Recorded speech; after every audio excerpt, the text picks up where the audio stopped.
3 April 2024 telah terjadi gempa bumi di Taiwan.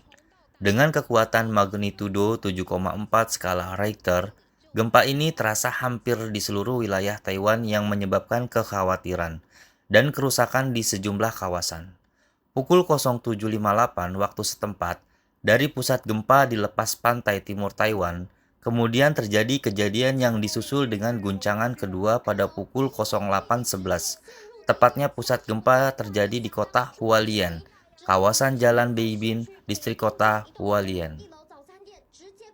Orang-orang berhamburan keluar dari dalam gedung, banyak terdengar teriakan orang minta tolong yang terjebak di bawah reruntuhan. Oleh karena itu, pemerintah Taiwan segera mengambil langkah-langkah penanganan darurat.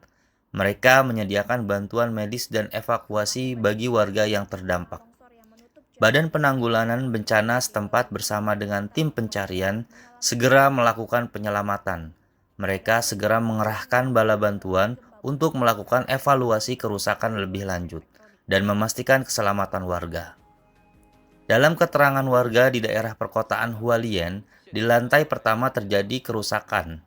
Hal ini menyebabkan seluruh bangunan miring ke arah jalan, dan atap teras berwarna merah runtuh ke bawah tanah.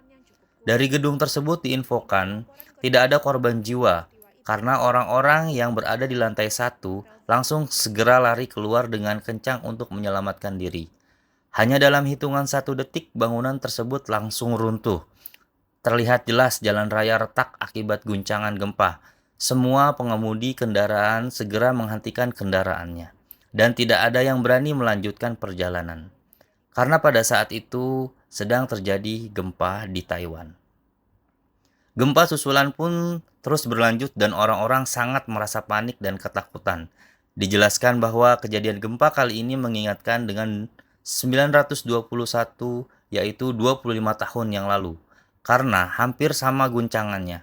Kepala BMKG Taiwan mengatakan bahwa gempa 921 adalah skala, meskipun gempa ini adalah titik yang buruk, karena skala gempa adalah Loxgay. Loxgay artinya ada celah 30 kali di dalamnya. Kantor Dagang dan Ekonomi Indonesia KDI Taiwan mengatakan hampir 300.000 orang warga negara Indonesia yang tinggal tersebar di seluruh Taiwan. Maka dari itu KDI Taiwan berkewajiban untuk memberikan sosialisasi dan informasi tentang hal ini kepada warga negara Indonesia di Taiwan. Gempa tersebut adalah jenis gempa dangkal yang diduga disebabkan oleh aktivitas sesar, longitudinal valley fault, bagian utara dengan mekanisme naik. Jadi, meskipun gempa tersebut cukup kuat, dampaknya tidak sampai ke Indonesia atau luar Taiwan. Dari Taiwan, tim Unsia melaporkan.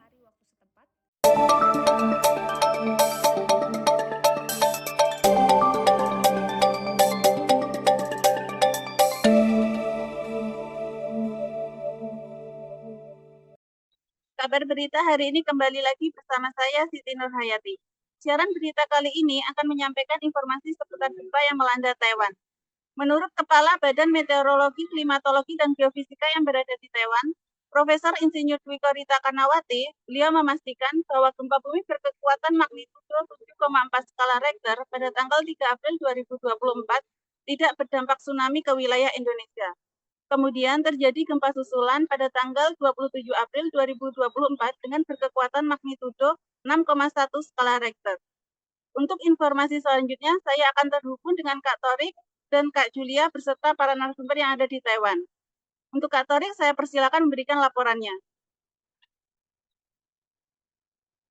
Halo, selamat siang Kak Siti. Iya, terima kasih Kak Siti untuk informasinya.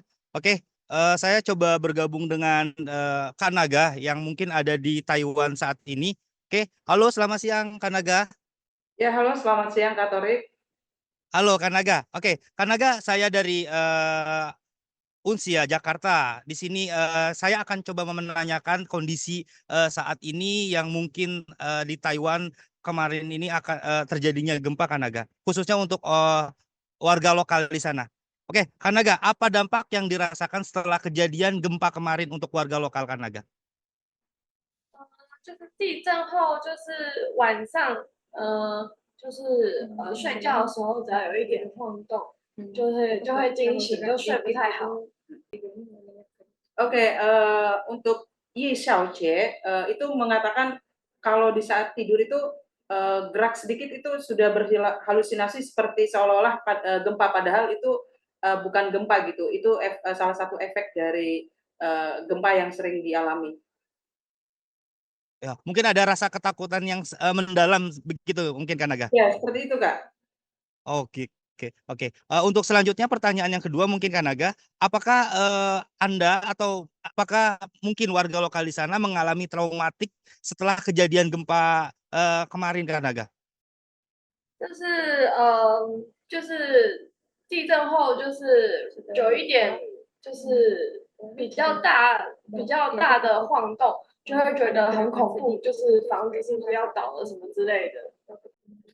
Oke, jadi setelah ada gempa itu efeknya itu sangat terasa banget gitu ya. Jadi kalau ada ngelihat gerakan sedikit itu seolah-olah berpikiran itu kayak rumah rubuh, bangunan rubuh gitu. Jadi kayak ada ketakutan sendiri gitu. Jangankan untuk di luar rumah ya, di dalam rumah saja itu seolah-olah kayak berpikiran tuh wah gempa seperti itu, Kak. Ya berarti memang benar-benar sedikit bukan sedikit trauma lagi, memang benar-benar agak lebih dari trauma ya kan Naga ya? Ya, betul sekali Seperti itu ya? ya, betul sekali Kak Torik, karena susulan gempa itu bisa terhitung 1000 kali guncangan seperti itu. Luar biasa Itu ya. bisa Oke, ada pertanyaan per detik gitu. baik. Oke, baik kan Naga. Oke, pertanyaan ketiga kan Naga, terakhir untuk warga lokal di sana. Apa harapan Anda kepada pemerintah jika terjadi gempa susulan nanti? Harapannya seperti apa kan Naga? 就是地震的时候，其实政府它都有就是手机都有通知，但是其实也没有什么用，因为这属于天灾的部分。Oke, dari pihak pemerintah sendiri itu sudah ada memberikan notif pemberitahuan, ada warning gitu ya di setiap ponsel yang bagi warga yang tinggal di Taiwan sendiri. Tapi itu seperti seolah-olah kayak tidak berpengaruh gitu. Maksudnya dari notif itu tidak bisa menghilangkan rasa takut bagi kami yang tinggal di Taiwan ini, seperti itu, Kak. Seperti itu kan Naga. Oke, baik kan Naga, terima kasih untuk informasinya.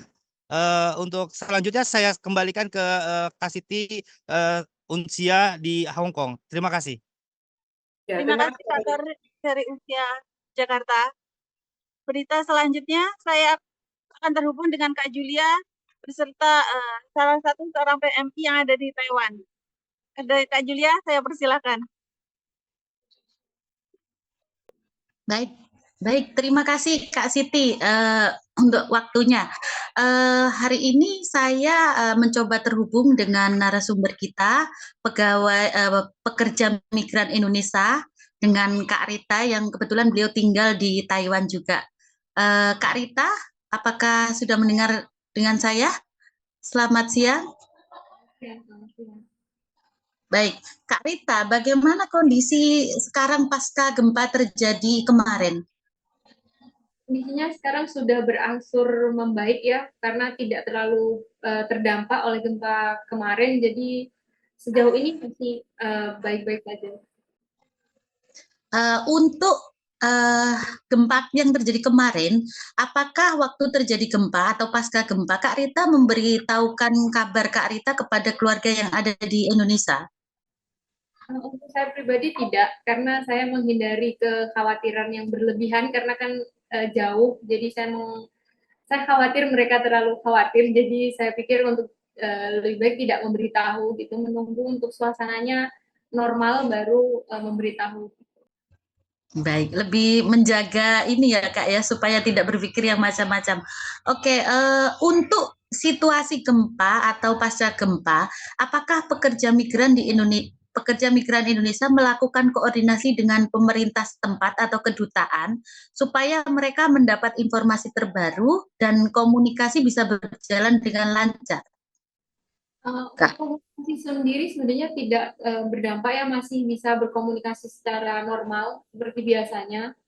Kalau untuk pemerintah sendiri, khususnya pemerintah Indonesia yang di Taiwan itu memang langsung memberikan seperti kontak yang bisa dihubungi kalau seandainya ada warganya yang terdampak oleh gempa tersebut. Cuman untuk koordinasi langsung dari PMI ke pemerintah itu saya rasa tidak ada. Baik, Kak. Kemudian untuk para korban, khususnya pekerja migran Indonesia, apakah terdapat layanan medis, juga bantuan psikis yang diberikan oleh pemerintah setempat, Kak? Semacam terapi mungkin? Kalau untuk layanan medis bagi yang terdampak itu pemerintah Taiwan cukup cepat ya untuk penanganannya, tapi sejauh dari yang saya tahu, sejauh ini memang belum ada atau bahkan tidak ada korban warga negara Indonesia. Jadi kurang tahu ya, tapi seandainya pun ada, pemerintah Taiwan itu penanganan medisnya itu cukup cepat dan tidak ada beda antara warga lokal maupun warga pendatang. Baik, Kak, pertanyaan terakhir dari kami. Setelah gempa terjadi, apakah operasional industri di daerah setempat diliburkan secara nasional atau tetap beroperasi seperti biasa, Kak Rita? Pasca kejadian ada beberapa sektor yang diliburkan karena mungkin jalur yang mereka lewati terputus atau jembatan yang rusak seperti itu.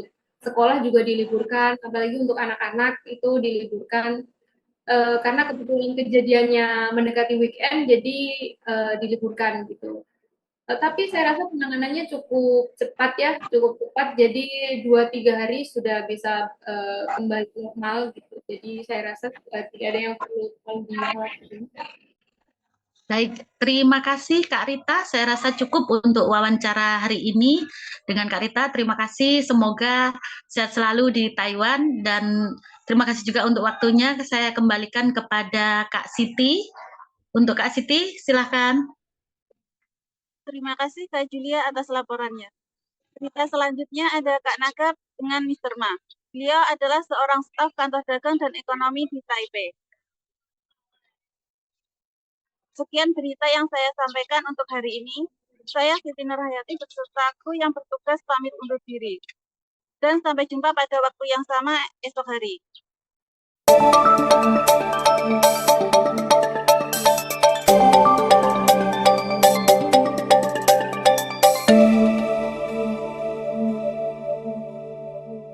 Ma 先生好，你好，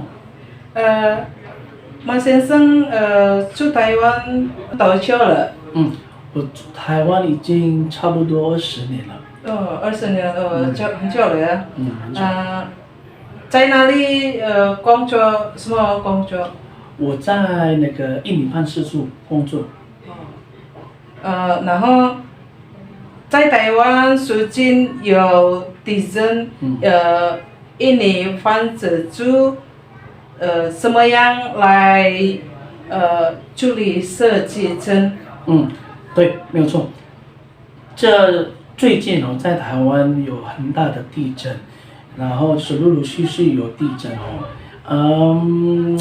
我们印尼办事处有一些方法。第一个，因为在台湾有很多的就是那个印尼人是差不多大概35万人，所以很多。